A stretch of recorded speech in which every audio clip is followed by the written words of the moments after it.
بسم الله الرحمن الرحيم إنما يخشى الله من عباده العلماء. ګوره د دین قدر مونږ خلکو کې نشته. مونږ د علماو څه قدر کوو؟ مونږ د طالبانو څه قدر وکړو؟ په لاره به ملا رواني اکثر به اودس مات کړي، مونږ به یې تپوس وکړو استاد کوی کې چرګه پروت دی څو بورقې ته وباس صبر وکړه چې دی خو لږ یو بوټی ځان فارغ کړي بیا به دې تپوس وکړي.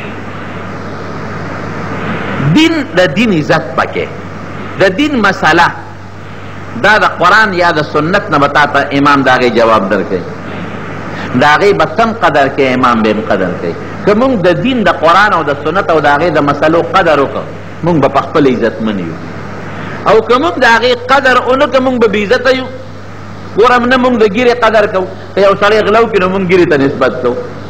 ته لا جیخې نه لکه د اغلا خو یې دې ګیرې نه ده کړې، دا خو یې لاسونو کړې ده. که سړی معمولي غوندې په سیکل چا سره ډغره وایي او ته لا شیخ یې، نو دا بریکونه یې په دا ګیره کې لګېدلي دي چې ته ورته وایې چې شیخ یې. بریک خو یې لاس کې دی. ګوره دا زمونږ د شیطان هغه اثر دی چې مونږ ته ګیرې ته نسبت کوو، پټکي ته نسبت کوو، ګیرې ته نسبت کوو. علم ته لا مولی، ته لا طالب یې، ته لا سپین ګیرې. نو دا رواني دې ګیرې وکړه، او که دا رواني دې پټکي وکړه، او که دا رواني دې علم وکړه. مونږ ته دین سپک ښکاري ځکه مونږ سپک یو.